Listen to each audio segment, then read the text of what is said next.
So yes, we still trying to get eyes and attention on Western North Carolina. All right. So that's it. I don't need to say nothing else. So remember, you know how this goes. Question everything. You should. And remember, this is for entertainment purposes only. Let's get to it. Hey everyone, it is November 25th, Monday. Laura and I are not at Chimney Rock today. We have traveled much farther into Western North Carolina, where I told you there were people living in tents, right? We just got to this base camp. I have no idea what we're going to be doing here, but there are 5 people living in each tent. One of the girls told me that last night they ran out of firewood and they were cold for most of the night. So I promise you, I'm here. Spruce Pine, people are in tents. Please keep tagging, reposting, sharing, telling everybody what's going on in North Carolina. And that's the thing too, man. Keep making videos. We have to encourage the people that are there, the boots on the ground, to continue to make videos so we can post the videos, repost the videos, get them out there and continue to spread the word. You know what I mean? Let's continue.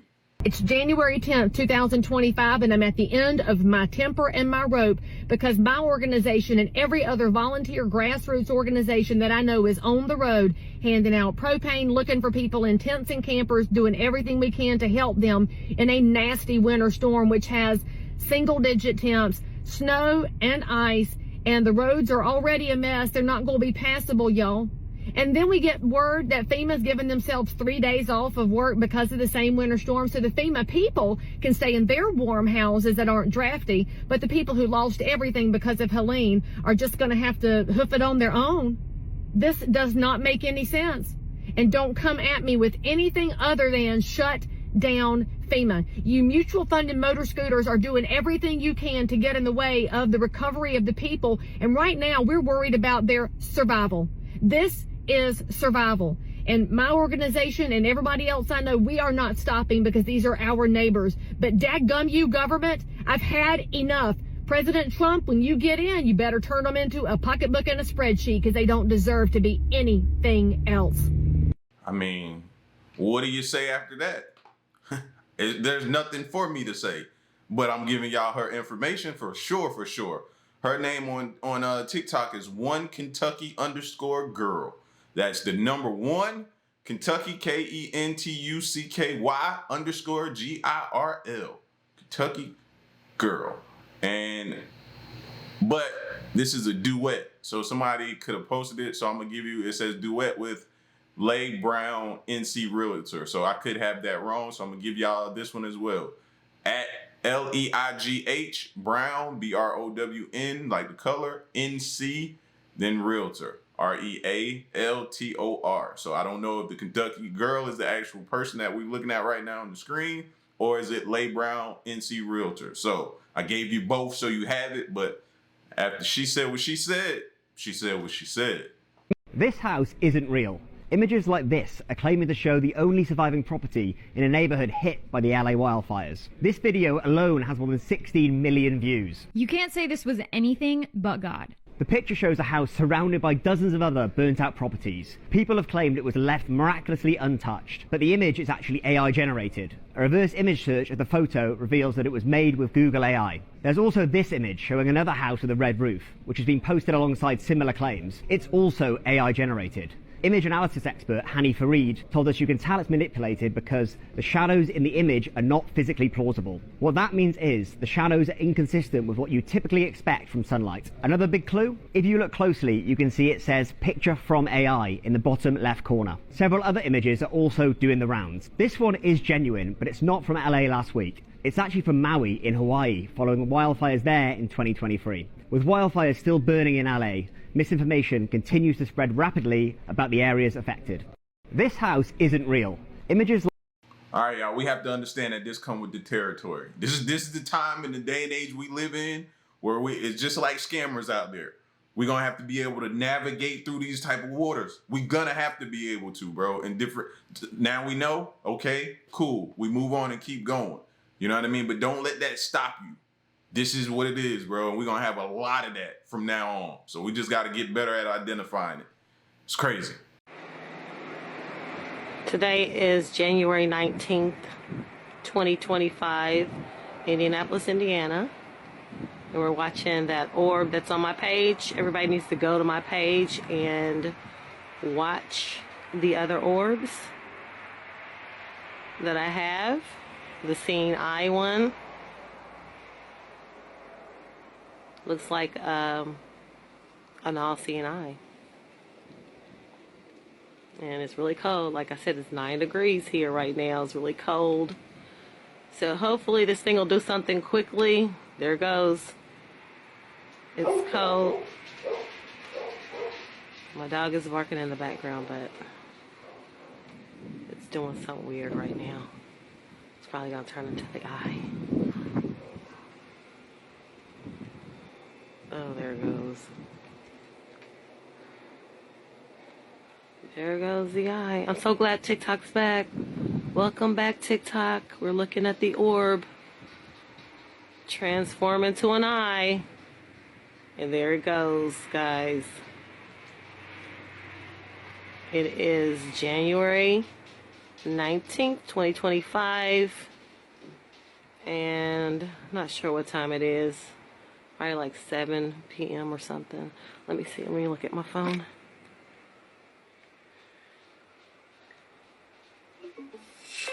It's 6:51. Yeah, it's 6:51 p.m.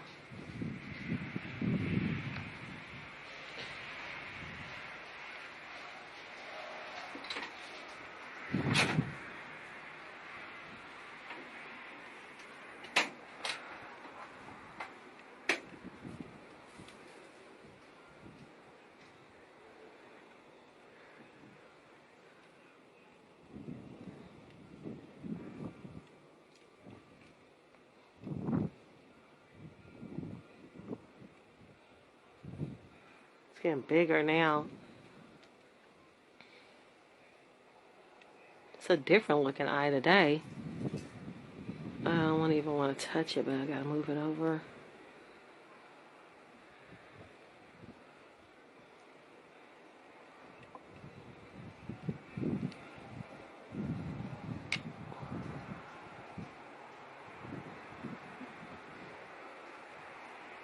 I'm just watching it and see if it look at the eye on it.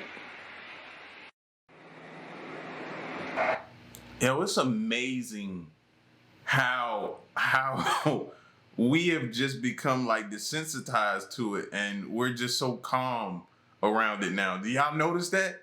Because I'd have probably got up like 30 seconds into that video when it started coming closer. Yeah, I'd have got up and left. You know what I mean? It started moving a little too close for my comfort, but we've become so comfortable around them now. Did y'all notice that? And I don't know if that's by design or what, but we are, and that's what I'm noticing. And I don't know if that's a good thing or a bad thing. Oh my God.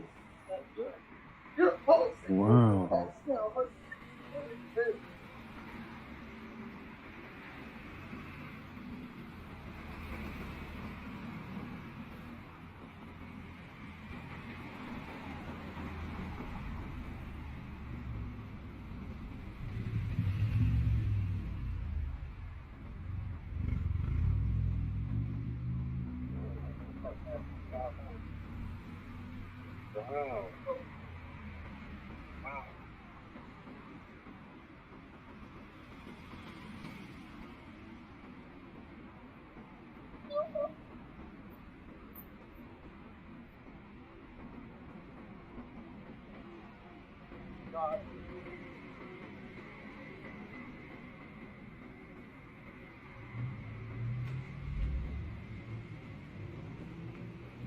Did you guys hear what Apple is doing? Get this, y'all.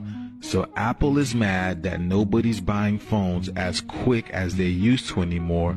So now they are making the older phones obsolete. Ever since Apple decided to stop selling the charger blocks with the iPhones, their popularity has declined drastically, and now it seems that more people are moving to Android. So because of this, they decided to make the older phones obsolete, meaning that you cannot upgrade or buy any other parts for them through Apple or any other resources. They are literally going to war with y'all. Apple says if your phone is broken, it's going to stay broken. The only thing you can do is buy a brand new iPhone. It says Apple discontinues all hardware service for obsolete products, and service providers cannot order parts for obsolete products. So even them third-party stores that people go to, you cannot purchase anything through them either. As of right now, here's a list of the updated phones that have been discontinued, meaning you can't update them, you can't get new parts, you can't buy them anywhere. They also have a vintage before an obsolete list as well. And here are the list of the vintage phones. The only difference between this and the obsolete ones is these are going to be obsolete. They just give you a few more updates with the software. But nonetheless, these are going to be obsolete in the coming year as well. So you hear that, guys? Apple wants you to buy a new phone every year. What do you guys think about this? Please like, follow, and share for more videos like this. Like that's I can't keep up. I should have stayed with Android, but I can't keep up. There's no possible way I can keep up with that. Fam, do you know the prices on these phones nowadays? You're talking about a mortgage payment every extra mortgage payment every year. Trying to get a new iPhone. Why? I'm not that guy. I'm not that guy that every year I gotta have the new latest and greatest. I don't need that. It worked. I can still call. I can still text message every now and then. Get on an app. Talk trash to the homeboys. Like, what do I need to keep upgrading for? Better yet, why are y'all forcing me to? I don't like being forced. That's number one right there. That's the problem for me. Perched at the very top of the world, Greenland is best known for its endless expanse of ice, the majesty of its frozen fjords, and the stunning beauty of its northern lights. But on a warming planet, the remote Arctic territory is taking on new geopolitical significance, and Donald Trump says it should be part of the U.S. We need Greenland for national security purposes. But U.S. interest in the island actually began long before him. On barren Greenland, at the very edge of the Atlantic war zone, U.S. forces took control during World War II, while Denmark was under Nazi occupation. After the war, President Truman offered to buy it for $100 million in gold. Since then, the strategic value of Greenland and the wider Arctic has only increased. The Arctic is crucial because of global warming. As the ice melts, trade routes open, oil and gas become more exploitable. And what's left up there? A thunderdome, 7 NATO nations on one side, Russia on the other. The U.S. already has a military base in Greenland, the northernmost American installation in the world. Its radar designed to give early warning of an incoming attack. The shortest route for a ballistic missile fired from Russia could be over Greenland. Climate change also means new routes by sea. Arctic ice is melting rapidly, driving up ocean levels and flooding worldwide, but also clearing new paths for global shipping. Pokemon Wonder 51 Costco drop. Cleared in seconds. Go on. Oh.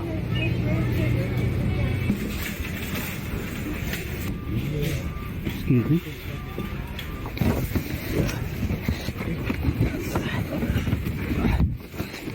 Where's that? But Pokemon Wonder 51 Costco drop. Now I know everybody gonna be trying to talk trash about people and that's on this Pokemon wave, but be mindful. Be mindful before you judge them. Remember Black Fridays? Y'all remember those Black Fridays, how people were scrambling over those pallets? I know because I used to work at Walmart. And I know pushing them pallets out there, although it used to be fun for me because I was young and all I wanted to see was just total chaos. That just got me going in the morning. But that's what used to happen. So don't judge them for doing it. I see a lot of people judging this whole Pokemon wave just because they don't understand it. I don't understand it either, but I can't knock them for it.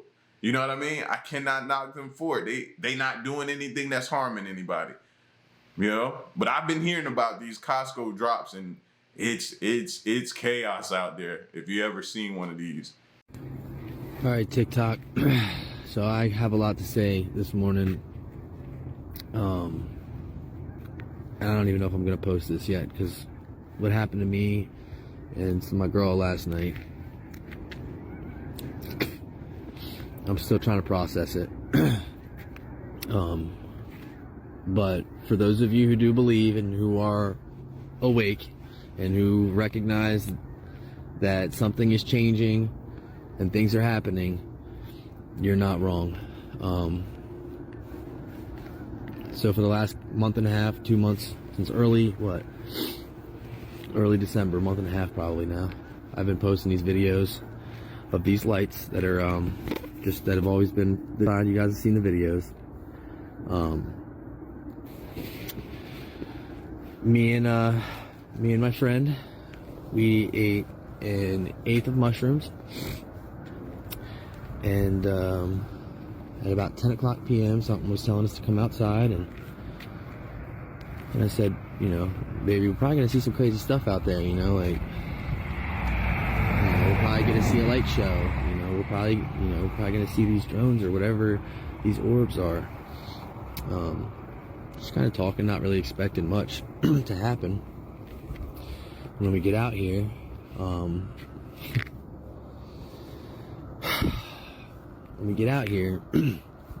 first of all, we noticed, I'm done calling them drones because they're not drones, guys. These are spaceships. We saw a ship flying in the sky, here, at this part in the sky, just like right there. And it was zooming fast. And I said, look how fast it's going, baby. She said, oh my God, it is. And then it stopped, dead in its track. And it started going super slow. And then it sped up again, sped up, and then it went slow again. And then it got right about here in the sky. And that's when I told her, I said, babe, it's looking at us. I said, it's looking. It knows that we're looking at it. And it stopped, and it was looking at us. It was. And then, stay tuned, guys. This is going to be a long video, and I know it's going to be hard for you guys to believe this, because I'm still trying to digest it. Some of you guys are going to think I'm a crazy person. Some of you guys are just going to believe me and have faith. So we're standing here, and after we had that happen, and we seen that, we seen a light you usually see, or that I usually see, and I post, and it started right there where I'm pointing. Just the light, right? And I said, baby, look at it. I said, look at it. And then it starts getting brighter, and it starts shape-shifting in the sky. And then it turns into a ship. It turns right into a ship. And in that moment, I said to her, mind you, we're shrooming. We ate mushrooms. And we're both looking at the same thing, watching the same thing happening. And it was in that moment, I was like, okay, this is maybe not as safe as, like, something is happening, something big is happening. This is a crazy situation we're in. There's a UFO right across the field from us right now, baby. Maybe we should start going back inside. So we start creeping our way back to the front door, right? It's the front door. We get to the front door, guys, which is now a ship, is flying behind these trees, behind my neighbor's house. And then it gets over here, and now it's not a ship anymore. It's back to being a light, and it's shape-shifting. It's turning all these different shapes that I've never seen, that her and I have never seen before. There's no words to describe the things that we saw last night, guys, so I'm doing my best here. This thing flies around, okay, shape-shifting the whole time, changing colors. It turns into a ship when it wants to, okay? And then we're standing. This is where we're standing at this point, because we were on the front steps, and I said, baby, let's just watch it. It hasn't hurt us. It's not going to hurt us. It wants us to watch. It's showing us something right now. Let's not go inside. Let's just experience this. And so we walked our way from the front door right there to this part of the yard right here. You can see our footsteps, because this is where we stood while this happened. Right here. We stood right here. Okay? And we watched. Circle around over here, get behind the trees, right? And then it started coming to us. And that's when I took a step this way to go back inside and realized that That wasn't what it wanted us to do. It wanted us to stay here and watch this, guys. You're not going to believe the that I'm about to tell you. You're not going to believe this. Okay. As a matter of fact, you guys are... Look. Look. Look as I'm telling this story. Okay? Okay, so listen. This thing came up. I gotta flip the camera around. I'm doing too much with the camera, but you gotta see it. This thing came up. We're standing right here. This thing came up. It was right behind these trees. It's not even a ship the way we would conventionally think. It wasn't like a... It didn't have substance to it. It was like, oh my God, dude. It was everything. It was insane. It came out of these trees like it was looking at us. And then it came out of these trees and it turned into a car. And not only did it turn into a car, but it turned into the car from Harry Potter and the Chamber of Secrets, which it knows, it has to know that I love. I love Harry Potter. All right, so I was gonna ask y'all, right? Because I know everybody's probably flooding the comment section right now.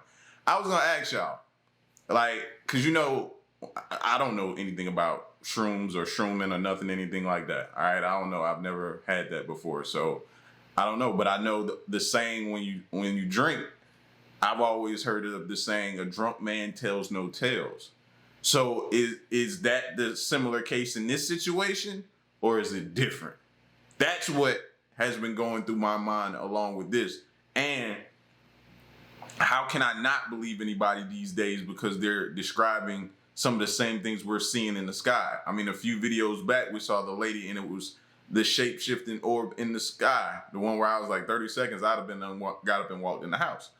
So you have to listen, but at the same time, when he told you that, it kind of like the credibility goes down when you hear stuff like that. So that's why I'm asking y'all, like, is it similar to the saying "a drunk man tells no tales," or is it something different? Okay, so it's the last day on here, so I'm just going to talk about whatever I feel like talking about. So I live in New Jersey, in a pretty rural area. I've lived here I've on and off my whole life. I've lived other places. I've lived other countries. I've lived other states. But, you know, always kind of came back here. Like, I live literally on a farm that my family owns. So, you know, I'm familiar with what the sky looks like. And like a lot of other people in New Jersey, there have been Dior bags overhead just about every night for the past month and a half, however long this has been going on. And I took some videos and I posted them on here trying to get like on that side of TikTok so I can talk to other people about it and what they're seeing and kind of compare notes because it's weird. It's weird. And all I got were people commenting that they're planes. People trying to gaslight me into thinking that in 42 years of life, I have never seen a plane, that I don't know what planes look like. And to be fair, like, you know, the things that I posted were definitely plane shaped, but they weren't like commercial passenger planes, right? Like, I know what those look like. They were flying way too low for that. They did look like they could be, you know, people's personal Cessnas, but they wouldn't show up on any flight radar. And there's like 3 to 4 of them every single night circling. So I'm like, all right, well, you know, maybe TikTok is right and I'm, you know, losing it. And people locally have just really got into flying their personal unregistered Cessnas around every single night. But like, it's not normal. And I do know what planes look like. I've looked up in the sky before. I know what planes look like. I know what stars look like. And that is not what has been flying around. But you did manage to convince me for a little while that like I had just fooled myself into thinking. And I question all of those people who do that to us, man. I be thinking they're sent here for that sole purpose, is to make us think we're crazy and to make us think that this is just normal, which is all a part of the plan. So I have to snap myself out of that sometimes too as well. We all have to thinking that I was seeing things that I wasn't seeing. And the press conference about it really didn't help anything, because it was basically our government being like, they're not ours, but like, don't worry about it. Don't worry about it. They're not worth looking into. So I've had this, my theory for a long time is that it's going to be something kind of boring, like that the government can get away with saying that they're not ours on a technicality because they belong to, government contracted entities and not the government itself. And so they could be like, not ours, but it's fine. Don't worry about it. Like, I don't think that they're aliens, right? Would I like that? Yeah. Would I like to be proven wrong about everything that I have known about the universe to be true up to this point? Yeah, absolutely. I'm ready for that, because reality this year has not been going well. So I'm up for whatever that deviates from that. But I don't think that's the case. But I guess my point in this is that, one, I know what planes look like. Don't tell me that people in New Jersey are misidentifying planes. Again, with the caveat that maybe lots of people have just gotten really into flying their personal Cessnas around. That's possible. And two, what was two? Yeah, two. Regardless, it's weird. It's weird.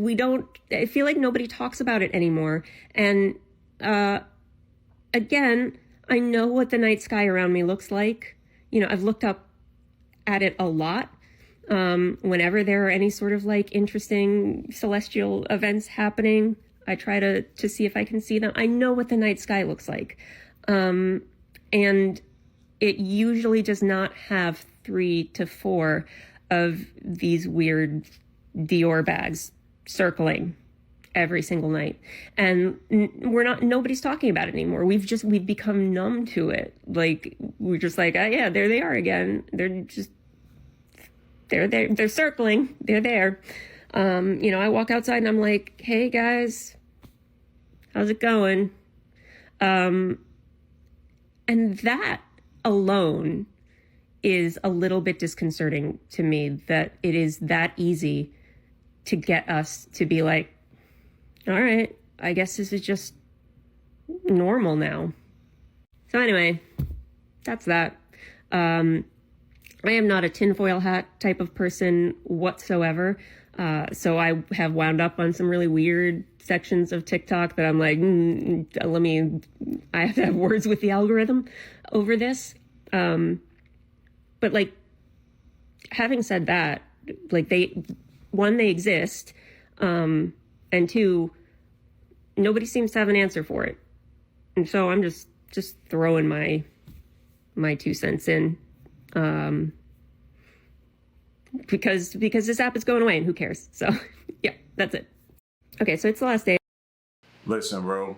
First of all, a lot of people think like she thinks. A lot of people. And that's why it's important for her to see that on this app, and a lot of people to show their support and say Me Too. You know what I mean? Form of Me Too movement, I guess. But at the same time, I think they are good at diverting our attention. They are great at that. They are great at the whole shiny object syndrome of doing that to us and diverting our attention away from it. That's why I feel like you have to be all over the place in these situations.